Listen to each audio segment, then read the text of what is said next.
ഇടതുമുന്നണി സ്ഥാനാർത്ഥി സി അജയ് പ്രസാദിന്റെ തെരഞ്ഞെടുപ്പ് പ്രവർത്തനങ്ങൾ ഏകോപിപ്പിക്കുന്നതിനും വിലയിരുത്തുന്നതിനുമായി കേന്ദ്ര തെരഞ്ഞെടുപ്പ് ഓഫീസ് തുറന്നു. സിപിഐയുടെ പുനലൂർ മണ്ഡലം കമ്മിറ്റി ഓഫീസാണ് കേന്ദ്ര തെരഞ്ഞെടുപ്പ് കമ്മിറ്റി ഓഫീസായി പ്രവർത്തിക്കുക. സിപിഐ ജില്ലാ സെക്രട്ടറിയും MLA-യുമായ PS സുപാൽ ഓഫീസ് ഉദ്ഘാടനം ചെയ്തു. ഇടതുമുന്നണി സിന്ദാബാദ്, ഇൻകുലാബ് സിന്ദാബാദ്, ഈ അജയ് പ്രസാദ് സിന്ദാബാദ്, അരിവാളും നെൽക്കതിരും അതാണ് നമ്മുടെ അടയാളം. ഇടതുമുന്നണി സിന്ദാബാദ്, ഇൻകുലാബ് ഇൻകുലാബ് ഇൻകുലാബ് സിന്ദാബാദ്. കോടിക്കണക്കിന് രൂപയുടെ സമാനതകളില്ലാത്ത വികസന പ്രവർത്തനങ്ങൾ നടത്തിയ പുനലൂരിൽ ഇടത് സ്ഥാനാർത്ഥിയായി മത്സരിക്കുന്ന സി അജയ് പ്രസാദിന്റെ വിജയം സുനിശ്ചിതമാണെന്ന് സുപാൽ പറഞ്ഞു. കേരളത്തിൽ നിയമസഭയിലേക്കുള്ള തെരഞ്ഞെടുപ്പ് നടക്കുകയാണ്.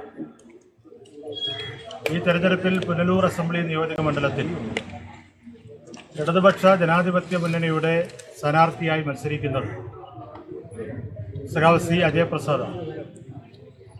അരിവാൾ നെൽക്കതിർ അടയാളത്തിൽ വോട്ടുകൾ രേഖപ്പെടുത്തി സഖാവിനെ വൻപിച്ച ഭൂരിപക്ഷത്തോടുകൂടി വിജയിപ്പിക്കണമെന്ന് അഭ്യർത്ഥിക്കുകയാണ്. ഇടതുപക്ഷ ജനാധിപത്യ മുന്നണിയെ സംബന്ധിച്ച് വളരെ ആത്മവിശ്വാസത്തോടെയാണ് ഈ തെരഞ്ഞെടുപ്പിൽ മത്സരിക്കുന്നത്. കഴിഞ്ഞ 10 വർഷക്കാലമായി കേരളത്തിൽ ഇടതുപക്ഷ ജനാധിപത്യ മുന്നണി സർക്കാർ അധികാരത്തിൽ ഭരണം തുടരുകയാണ്. ഈ 10 വർഷക്കാലത്തിനിടയിൽ നിരവധിയായിട്ടുള്ള വികസന ക്ഷേമ പദ്ധതികൾ ഈ സർക്കാർ നടപ്പാക്കിയിട്ടുണ്ട്. സമാനതകളില്ലാത്ത വികസനമാണ് കേരളത്തിൽ ഉണ്ടായിട്ടുള്ളത് എന്നുള്ളത് രാഷ്ട്രീയ ശത്രുക്കൾ പോലും അംഗീകരിക്കുന്ന യാഥാർത്ഥ്യമാണ്. ഇടതുമുന്നണി നേതാക്കളായ Liju Jamal, K Rajagopal, VP Unnikrishnan, K Babu Panicker, D Viswasenan, P Saji, R Sajilal ഉൾപ്പെടെയുള്ള നേതാക്കൾ സന്നിഹിതരായിരുന്നു.